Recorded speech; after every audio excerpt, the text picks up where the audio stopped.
프로제리아라는 병이 있습니다. 소아 조로증이죠. 어린이에게 급격한 노화 현상이 일어나는 질병이 되겠습니다.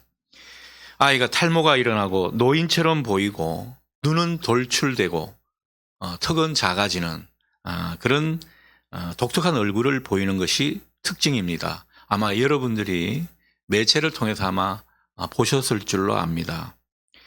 무엇보다 이 병에 걸린 아이는요, 성장을 하지 못한다고 합니다. 그래서 키와 체중이 또래 아이들보다 현저히 낮은 그런 모습을 보이게 되죠.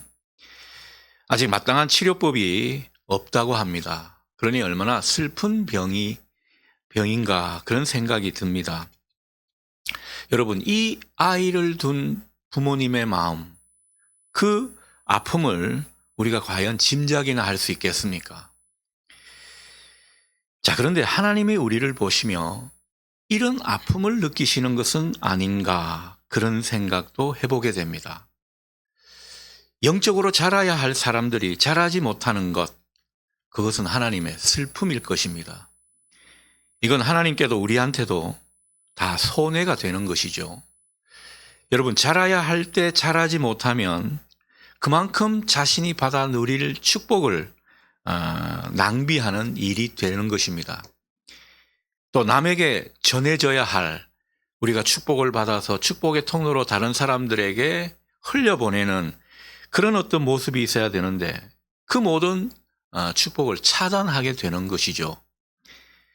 하나님이 이루실 놀라운 계획에도 차질이 생기는 그런 일이 된다는 것입니다. 그러니 우리 신자들에게 정말 중요한 것이 무엇인가 다시금 생각하게 됩니다.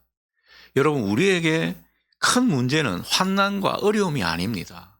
그것은 기도하면서 은혜로 또 넘어갈 수 있는 것이거든요. 우리가 하나님 앞에 진짜 문제는 자라지 못하는 것입니다. 프로제리아 병에 걸린 그 아이 부모가 바라는 게 뭐겠습니까? 우리 아이 제발 자라기를 바란다. 그 마음 아니겠습니까?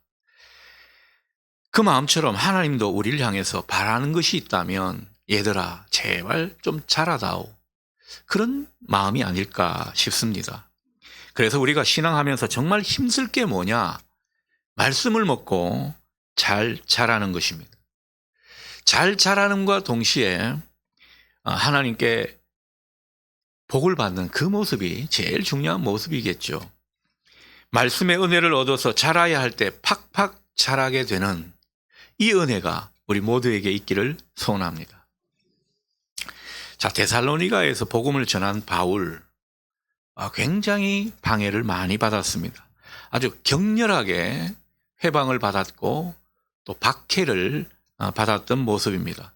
그래서 도저히 거기서는 복음을 전할 수가 없었습니다. 그래서 바울 일행은 베레아로 급히 피신했습니다. 데살로니가에서 한 50km 떨어진 그런 도시인데요. 그 도시로 이제 피신한 거죠. 그것도 밤중에 피신한 것입니다. 바울이 참 대단한 것은요, 이런 상황인데도 베레아에 도착해서 뭐부터 했는가 보니까요, 다시 유대인 회당에 들어가서 복음을 전하는 그 일을 맨 먼저 했습니다. 그는 안식일을 지키려고 했던 것이고, 그리고 그 회당에서 복음을 전했던 것입니다. 그러니까 요즘 말로 하면 주일 성수 그리고 복음 전도의 삶이 몸에 배인 그런 사람이 바로 바울이라고 할 수 있겠습니다. 아무튼 이렇게 해서 베레아에서 복음의 말씀을 전했는데 그때 베레아의 사람들이 참 인상적입니다. 데살로니가에 있는 유대인들과는 다르게 복음의 말씀을 잘 받아들였다고 성경은 전해주고 있습니다. 11절 말씀입니다. 베레아에 있는 사람들은 데살로니가에 있는 사람들보다 더 너그러워 간절한 마음으로 말씀을 받고 이것이 그러한가 하여 날마다 성경을 상고함으로 그렇게 전해주고 있습니다. 베레아 사람들의 태도가 남달랐던 것을 우리가 보게 됩니다. 말씀을 받아들이고 소화하는 그 경건의 모습이 참 인상적입니다. 본문은 그들이 말씀을 받을 때 어떻게 받았다고요? 간절한 마음으로 받았다.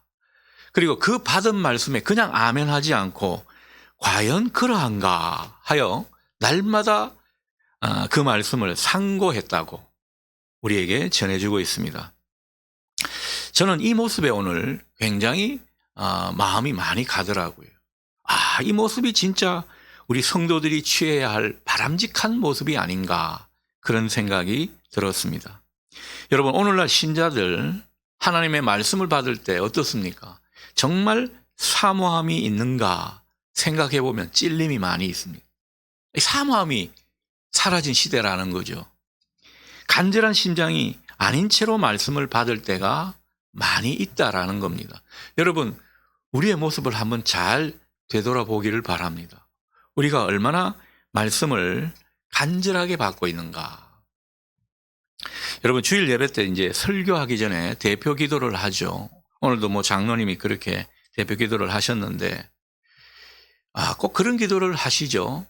설교하는 목사를 위해서, 그리고 말씀의 은혜를 주시기를 바라는 그 심정으로 진심으로 뜨겁게 기도하는 분들이 많이 있습니다. 여러분, 목사를 위해서 그런 기도 하시는 것 같아요? 그게 아니죠. 이런 기도를 하는 것은 그만큼 말씀을 사모하기 때문에, 그래서 말씀을 전하는 자를 통해서 전달되는, 선포되는 그 말씀을 우리가 잘 받게 해 주십시오 하는 그런 심정으로 그런 기도를 하는 것 아닌가 생각하게 되는 것입니다. 그러니 여러분, 우리가 예배를 드리기 전에 진심으로 간절히 말씀을 사모하면서 기도하는 여러분 되시기를 바랍니다. 그 가운데 분명 하나님의 말씀이 그 심령에 꽂히게 되고요. 그리고 우리 마음에 하나님의 영이 온전히 주장하는 것을 경험하게 될 줄 믿습니다. 사실 말씀을 사역하는 이 목회자들이 문제예요. 사실 이제 말씀을 늘 선포하고 전하는 입장에 있는 사람인데 언제는 또 이렇게 말씀을 듣는 위치에 있지 않습니까? 그런데 뭐 동기 목사라든가 이게 친분이 있는 사람들이 되겠죠. 또 후배 목회자들 이 설교할 때 보면 별로 은혜가 되지 않을 때가 있습니다. 뭐 신학적인 것이나 성경 연구가 부족한 그런 분들의 설교는 솔직히 듣고 있기가 심히 힘들 때가 있다는 것입니다. 또 경험이 부족하고 소위 말해서 딜리버리, 이 말씀을 전달하고 운반하는 여기에 좀 덜 훈련이 된 분들 설교를 듣게 되면 몰입이 잘 안 됩니다. 그래서 은혜가 안 되는 거죠. 여러분, 그냥 들으면 그렇다라는 것입니다. 저도 그냥 들으면은 은혜가 안 됩니다.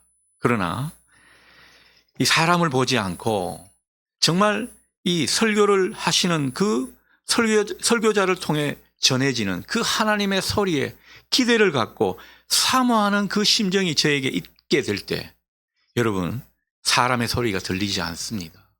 때로는 사람의 소리가 있어도 걸러내게 됩니다. 하나님의 소리를 듣게 되는 것을 경험하게 되는 것이죠. 형식과 기교가 아닌 설교자의 진정성 넘어 하나님의 음성이 들리게 된다라는 겁니다. 정말 신실하게, 진실하게, 성심을 다해 준비하는 그 말씀 사역자들의 설교에는 하나님이 보이고 느껴지게 되는 것이죠. 저는 요즘 우리 부교육자들 설교를 들으면 그렇게 은혜가 되더군요. 설교를 듣는 바른 태도가 저에게도 잘 생긴 것이 될 것입니다. 여러분, 정말 이 설교를 전하는 자도, 말씀을 전하는 자도 중요합니다만 말씀을 받고 듣는 회중도 굉장히 중요합니다. 말씀을 전하는 자는 성실하게 힘써서 정말 하나님의 소리를 두렵고 떨리는 마음으로 운반해야 할 것입니다. 반대로 설교를 듣는 회중도요, 정말 그 설교를 통해 하나님의 음성을 듣겠노라고, 하나님의 소리를 찾겠노라고 그 말씀에 대한 기대로 말씀을, 설교를 들을 수 있기를 바랍니다. 이 말씀에 대한 갈망이 있느냐 없느냐에 따라서 다르다는 것이죠. 여러분, 설교하시는 분도 뭐 연소한 분이 있고 또 겉으로 볼 때는 좀 아닌데 하는 그런 분들도 있지 않습니까? 이 겉모습을 보는 것이 아니라 사심을 가지고 그 설교자를 바라보는 것이 아니라 누구든 간에 하나님의 말씀을 말씀대로 전한다면 여러분 거기에 하나님의 소리를 듣고자 하는 열망이 우리 모두에게 있기를 바랍니다. 그래서 저는 여러분들이 정말 하나님 앞에 또 말씀 앞에 겸손하고 진실한 신자가 되기를 기도하고 있고 또 축복하고 싶은 심정입니다. 그게 제일 중요하니까요. 그런 사람들이 영적으로 잘 자라나는 것입니다. 그만큼 영양이 잘 공급되는 것이고 영적인 신진대사가 원활해지기 때문입니다. 얼마나 복 있는 사람인지 모릅니다. 자, 그런데 성경을 보거나 말씀을 들을 때 무조건 아멘 하는 그런 분들이 있죠. 여러분, 큰 교회 가보면 뭐 훈련된 분들이라서 그런지 아멘 소리가 얼마나 우렁찬지 모릅니다. 뭐 따로 연습을 하고 훈련을 하는 시간이 있나 봐요. 그런데 말씀이 채 끝나기도 전에 아멘 하는 뭐 이런 경우도 있더라고요. 여러분, 말씀을 들을 때 사람의 말로 듣지 않고 하나님의 말씀으로 듣는 것 굉장히 중요한 태도입니다. 하지만 그렇다고 뭐 들은 말씀에 무조건 아멘 하는 것, 그것은 바람직한 태도가 아닙니다. 여러분, 우리가 맹목적으로 영혼 없이 아멘 하게 되면 그만큼 말씀에 대한 진지한 태도를 하나님께 보이는 것이 아닐 수 있다라는 거죠. 우리가 이 점을 생각해 봐야 할 것입니다. 언젠가 제 딸아이한테 훈계를 한 적이 있습니다. 얘야, 이건 이렇게 하고 저건 저렇게 해야 된다. 그런데 평소 같으면 왜요 하고 뭔가 좀 따질 법도 하고 삐딱한 태도를 보일 법한데 그날따라 얼마나 아빠의 말을 잘 듣는지 모릅니다. 무조건 네 하고 알겠습니다 그러는 겁니다. 그래서 참 애가 기특하구나, 웬일로 참 잘 듣는구나, 그런 생각이 스쳐 지나갈 때쯤 제가 하는 말이 채 끝나기도 전에 네 하고 그러는 것을 제가 봤습니다. 그러니까 제가 뭔 말을 하든지 간에 그냥 기계적으로 네 해버린 겁니다. 이놈이 진지하게 듣는 것이 아니구나, 그때 깨달았습니다. 여러분, 우리도 그럴 수가 있습니다.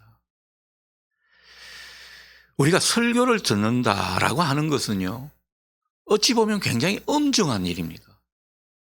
하나님 말씀에 순종해서 내가 복을 받고자 하는 그런 일이기 때문에 엄중한 것입니다. 우리가 이 설교를 제대로 안 듣는 것도 문제지만 근성으로 맹목적으로 아멘하는 것, 그것은 내가 순종하겠다고 하는 그 진정성을 의심받는 모습일 수 있습니다. 그러니 우리가 정말 제대로 듣고 아멘하고 아멘하면 순종해야 하는 것입니다. 여러분, 아멘하면서 순종하는 여러분 되실 수 있기를 바랍니다. 자, 그런데 이 순종이 쉬운 일이 아니거든요. 그래서 쉽게 아멘하기도 어렵고 또 그 말씀을 듣는 것이 때로는 무거울 수가 있습니다. 자, 그래서 우리에게 중요한 것은요, 설교를 들을 때 그 들려오는 설교가 과연 성경적인지 따져봐야 합니다. 무조건 뭐 하나님의 말씀이라고 다 아멘하고 받지 마시고요, 여러분이 그 들리는 설교 가운데 성경적인 것을 따져볼 수 있기를 바랍니다. 저 목사 말씀이 과연 그러한가, 성경을 상고할 줄 알아야 한다라는 거죠. 오늘 베레아 성도들이 그랬지 않습니까? 이분들은요, 오늘 보면 날마다 이 성경을 상고했다고 하죠.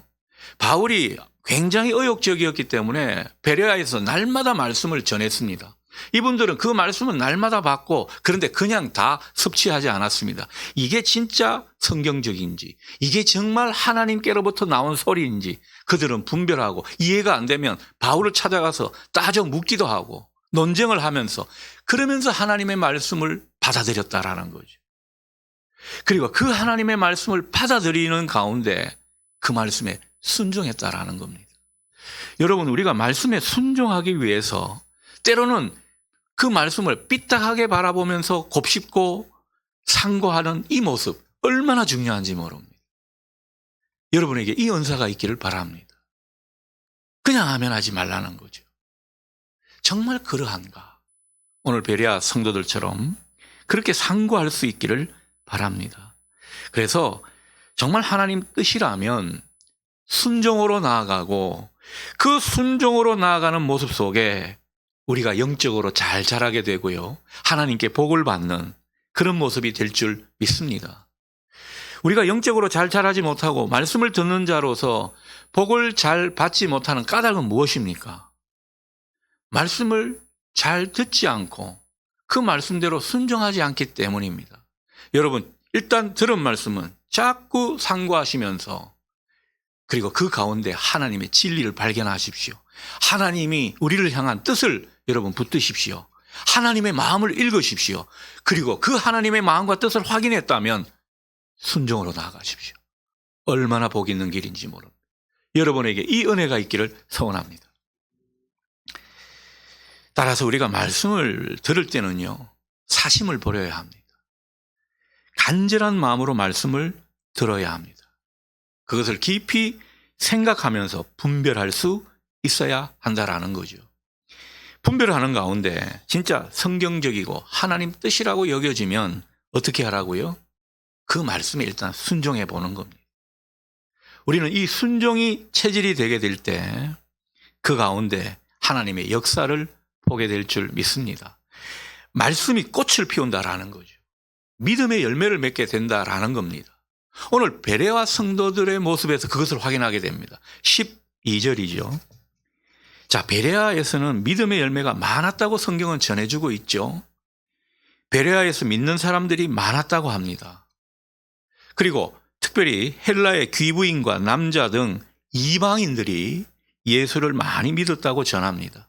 기존에 베레아에 있던 유대인들뿐만 아니라 이방인들까지 함께 합세를 해서 그렇게 하나님의 말씀을 받아들이고 믿고 그 가운데 복음의 꽃을 피웠다고, 믿음의 열매를 맺었다고 오늘 우리에게 전해주고 있는 것입니다. 여러분, 이 모습이 우리 교회의 모습이 될 수 있기를 주님의 이름으로 축복합니다. 소원하십시다. 이런 모습으로 우리가 교회를 이루기를 소원하면 좋겠습니다. 자, 그렇다면 베레아에 있던 사람들이 데살로니가에 있던 사람들보다 더 말씀을 잘 받아들였던 까닭은 무엇입니까? 이게 우리에게 중요한 문제가 될 것입니다. 자, 성경은 11절 상반절을 보니까 그것을 베레아 사람들이 더 너그러웠다, 이런 표현으로 우리에게 전해줍니다. 더 너그러웠다.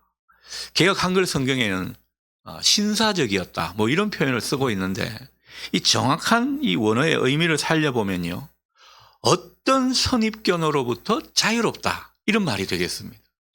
여러분, 선입견에 꽉 묶여 있으면 어떻습니까? 배타적이 되겠죠. 마음문이 열리지가 않을 겁니다. 그런데 어떤 선입견과 편견으로부터 자유롭다는 것은 그만큼 마음을 여는 모습이고 그 마음이 온유해지는 그런 모습이 될 것입니다. 그래서 너그럽다라는 표현을 쓰는 겁니다. 여러분, 베레아 성도들처럼 여러분의 마음이 너그럽기를 바랍니다. 마음문이 잘 열려질 수 있기를 축복합니다. 우리가 이것이 필요하다는 거죠. 오늘 유대인들 보십시오. 데살로니가에 있던 유대인들은 선입견이 많았습니다. 자기들의 틀이 강했습니다. 그러다 보니까 배타적이었죠. 그래서 이 말씀 앞에 마음문이 막히고 닫히는 그런 모습을 보인 것입니다. 그래서 얼마나 이 복음 전도에 있어서 회방을 놓는 그런 모습을 보이는지 모릅니다. 하지만 이 베레아 성도들은 달랐죠. 마음이 너그러워서 말씀 앞에 마음이 많이 열려진 것을 우리가 보게 됩니다. 여러분, 성경에서 마음문이 막히고 열리지 않는 것, 그것을 비유적으로 돌 같은 마음이라고 합니다. 여러분, 하나님 앞에는요, 돌 같은 마음이 되어서는 안 됩니다. 이 돌 같은 마음은 누가 어떻게 해줄 수 있는 것이 아닙니다. 내 돌짝 같은 그 마음을 누가 이걸 풀어줄 수 있는 것이 아니라는 거죠. 이건 목사라도 어떻게 해 줄 수가 없는 일입니다. 어디까지나 성도들의 몫입니다.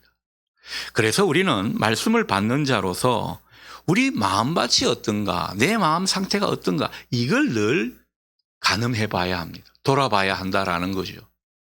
여러분, 기독교 영성은 다른 것이 아닙니다. 이 돌 같은 마음이 말랑말랑해지도록 하는 것, 그게 기독교 영성인 것입니다. 그래서 우리는 자주 우리 마음을 들여다봐야 합니다.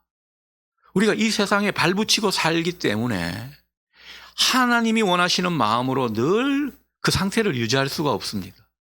세상에 발붙인 우리는 세상의 영향을 받고, 다른 사람 영향을 받고, 세상의 악의 영향을 받고, 본디 악하고 교만한 본성이 또 스물스물 올라오게 되고, 이런저런 영향을 받게 되는 거죠. 그래서 우리는 우리 안에 자주 교만과 시기, 이기심과 욕망, 상처와 쓴뿌리 등으로 내 마음이 딱딱해져 있는 것은 아닌지 살펴봐야 하는 것입니다.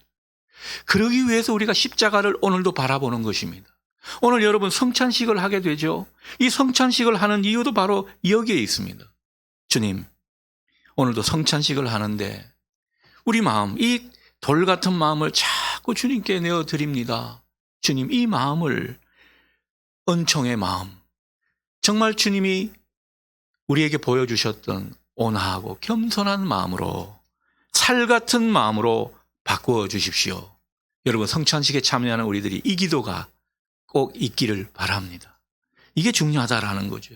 이게 신앙 잘하는 모습입니다. 데살로니가 유대인들 보면 참 안타깝죠. 이 마음 관리가 안 된 분들 같아요. 자기들 마음이 돌같이 딱딱해져 있는 것을 모르고 이걸 방치해버리니까 어떻습니까? 13절에서 보듯 자꾸 복음의 말씀을 거부하게 됩니다. 말씀을 자꾸 거부하고 밀어내면 어떻습니까? 결국은요, 이 복음의 일에 있어서 방해 요소가 될 뿐입니다. 그래서 이 데살로니가 있던 유대인들은 바울이 하는 일을 사사건건 막고 있는 이 모습을 보게 되는 거죠. 복음의 일들을 방해하는 그런 모습입니다. 여러분, 우리도 모르게 복음의 걸림돌이 될 수 있습니다. 복음의 걸림돌이 되느냐, 복음의 통로가 되느냐는 어떨 때는요, 종이 한 장 차이입니다. 그러니 우리 마음을 잘 관리해야 합니다. 우리 마음을 잘 들여다봐야 합니다. 말씀을 듣는 내 마음이 딱딱해져 있는 것은 아닌지, 예배를 드리는 내 모습이 하나님 앞에 완고한 모습은 아닌지 돌아봐야 한다라는 거죠. 그래서 이 돌 같은 마음이 살 같은 마음이 되고, 마음문이 닫혀 있으면 우리 마음문이 열려지도록 그렇게 하나님의 은혜를 구하시는 여러분 되실 수 있기를 바랍니다. 여러분, 우리 마음이 열려야 복음의 씨가 우리 마음밭에 뿌려지게 되고 그 가운데 성령의 역사도 경험하게 될 줄 믿습니다. 기독교적으로 믿음이 자라고 성숙된 신자는요, 마음이 트이고 열려진 고상한 모습을 보이는 것입니다. 마음이 트이고 열려진 모습은 비단 말씀 앞에만 그런 것이 아닙니다. 사람들한테도 마음이 트이게 되어 있습니다. 여러분, 우리 마음이 말랑말랑해지고 우리 마음이 열리고 트여지는 그 모습이 있어야 우리가 복음의 통로로, 축복의 통로로 살게 되는 것입니다. 그래야 말씀이 삶으로, 인격으로 잘 뿌리 내리게 되는 것이죠. 또한 다른 사람들에게도 말씀의 빛을 내 삶이나 인격으로 나타나게 되는 것입니다. 그래서 저는 여러분들이 오늘 이 읽었던 본문의 베레아 사람들처럼 마음이 트이고 열려진 상태로 날마다 말씀을 상고하는 이 은혜가 있기를 축복합니다. 우리는 진리를 나눠주는 사람이어야 합니다. 그 진리를 나누고 실천하게 될 때 복음의 통로로 하나님이 우리를 사용하시게 되는 것입니다. 분명 여러분의 삶에 축복의 열매가 많이 생길 뿐만 아니라 무엇보다 여러분의 믿음이 더욱 견고해질 것입니다. 신앙이 잘 자라게 될 것입니다. 그 모든 모습이 주님께 큰 기쁨이 될 줄 믿습니다. 아멘. 기도하겠습니다.